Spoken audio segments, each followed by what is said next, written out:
Hello, my name is Steve Karkula. I am the Director of Product Marketing for Hillstone Networks. Today, I will be discussing how you can build a proactive defense against advanced security threats. Here's the agenda for the presentation. First, we will look at today's security realities and show why traditional security is failing. Next, we will look at next-generation security solutions, which is primarily sandboxing technologies, and discuss why these solutions are struggling. And finally, we will look at Hillstone's intelligent next-generation firewall and show why it offers a viable solution for detecting and stopping today's advanced security threats. If you were watching CBS's 60 Minutes a few months ago, you might have heard James Comey, who is the director of the FBI, make this statement. He said there are two types of companies, those that have been hacked and those that don't know it yet. Actually, this quote has been attributed to many industry pundits, but it has never been more true than today. Between 2012 and 2013, there was a 30% increase in security breaches worldwide, and over 800 million people were victims. According to the Ponemon Institute's 2014 Cost of a Data Breach study, the average cost of a data breach was $3.5 million in 2013, which is 15% more than it was the previous year.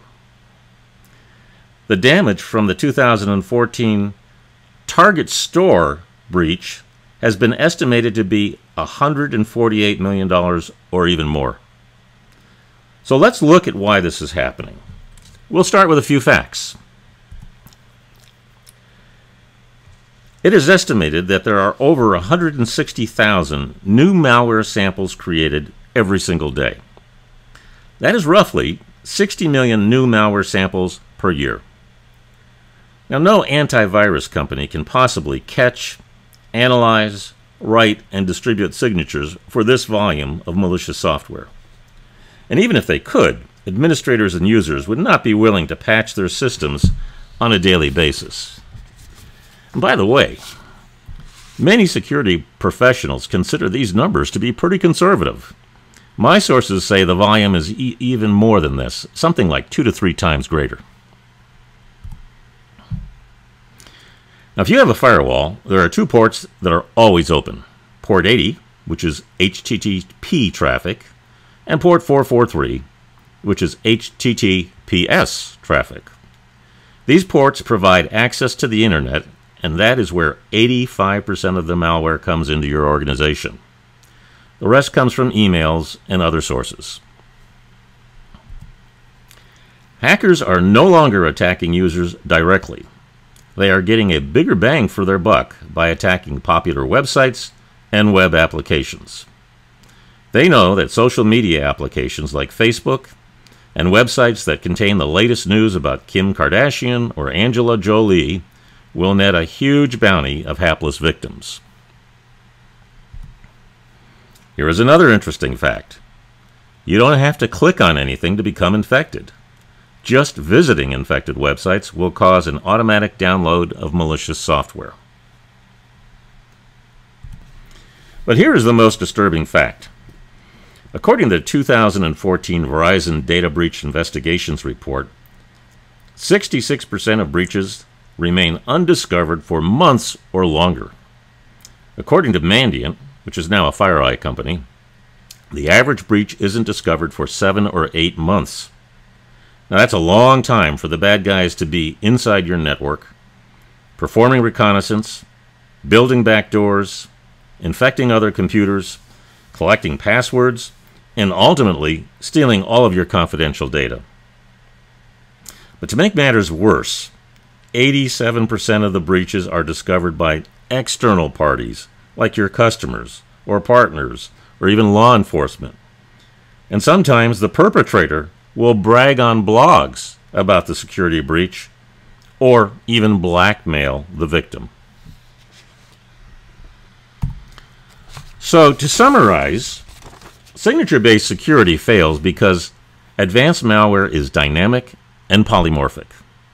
hundreds of thousands of new malware samples are created every day by making small changes to the binary that signature-based security does not recognize. Advanced malware also exploits unknown vulnerabilities, or exploit newly discovered vulnerabilities before the user has had time to patch the vulnerability. These are called zero-day attacks, or zero-day exploits. And finally, most advanced malware is multi-vectored and coordinated. They use blended threats that execute many types of malicious code in a coordinated attack.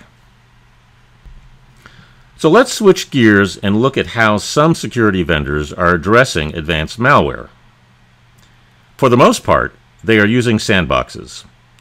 Sandboxes are typically virtual machines with a browser and operating system that mimics a targeted host. Sandboxes allow the malware to execute in a protected environment that is instrumented to look for suspicious behavior, such as changes to the operating system, registry changes, process creation, file system changes, turning off security systems, or making calls to its command and control server. The problem with sandboxes is that malware developers are very aware of this technology, and they have developed many clever ways of detecting and evading sandboxes. Let's take a look at just a few of them. The first thing the bad guys want to know is if they are running in a virtual machine, instead of the targeted host. There are at least a dozen different ways to test if a binary is in a virtual machine. The simplest method is to look at the registry file. It will tell you if VMware is running. If it is, the malware will exit and will not display any suspicious behavior. Another favorite trick is to use stalling code. The bad guys know that sandboxes can only examine suspected malware for 3 to 5 minutes. So they put sleep commands in their code, or they execute benign code for, say, 10 minutes. The sandbox does not detect any suspicious behavior, so it does not flag it as malicious.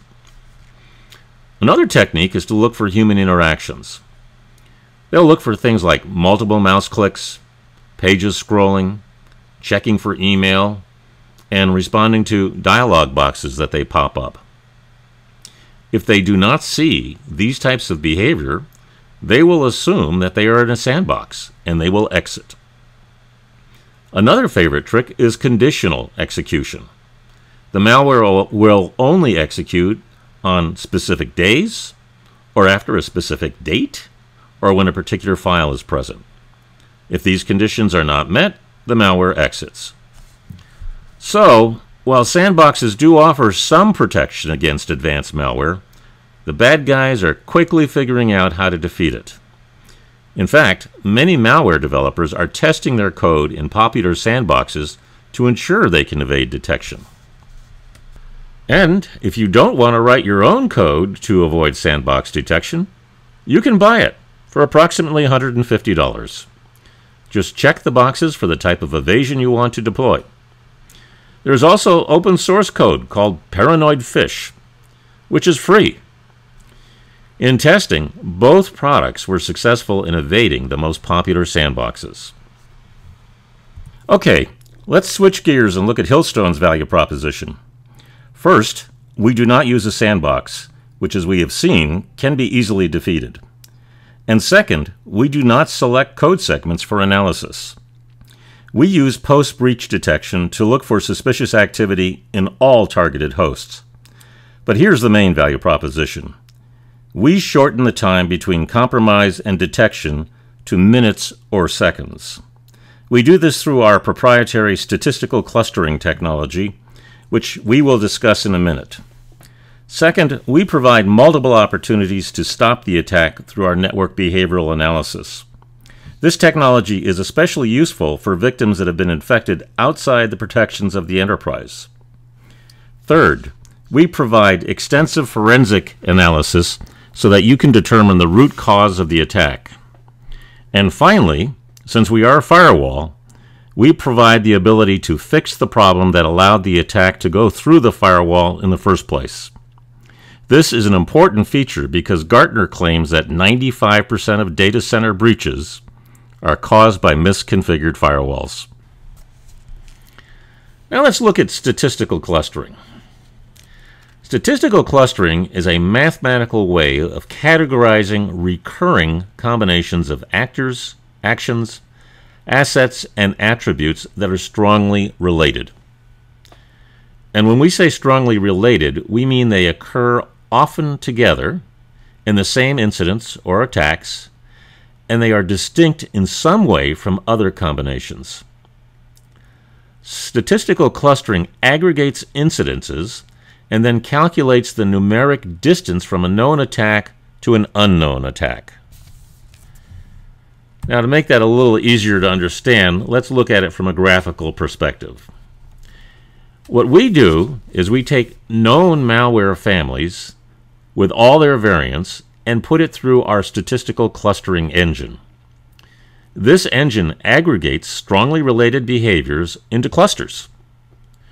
Within each cluster are malware variants that are very closely related, and each variant is assigned a unique floating point number. This is important to know because computers can sort through numbers very quickly. By the way, Hillstone analyzes thousands of malware samples every day, so our database is growing rapidly. Now, in practice, when unknown malware goes through the firewall and through our analysis engine, the engine will analyze the malware and its interactions with the host computer that it is infecting. It can quickly calculate a floating point number that describes the behavior of this unknown malware.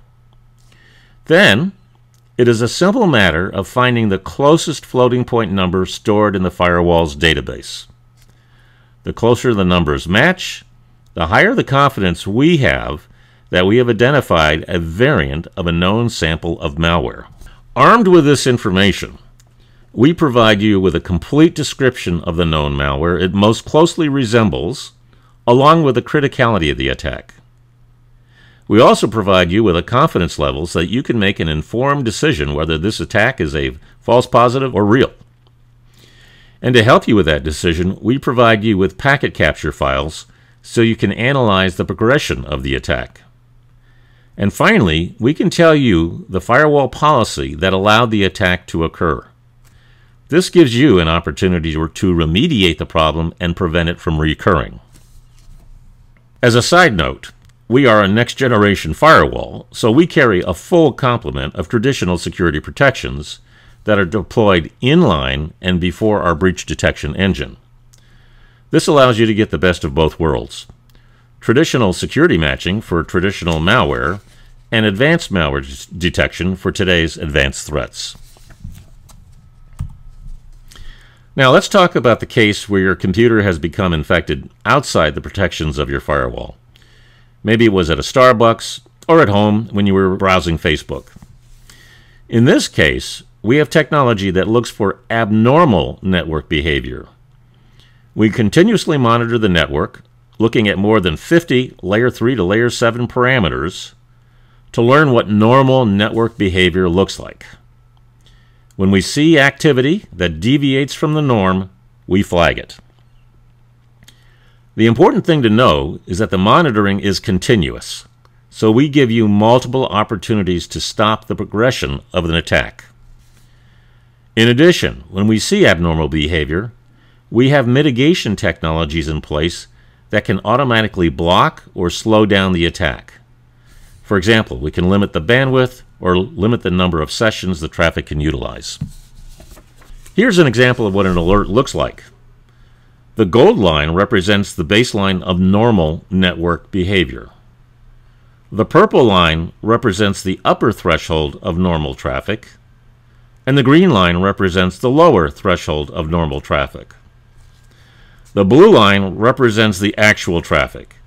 And as we can see here, the traffic is exceeding normal parameters by a whole lot. Furthermore, it is occurring at 2 a.m. So it appears that something is moving a lot of data. I would certainly block this traffic, or at least slow it down so I could investigate. And that, ladies and gentlemen, concludes my presentation.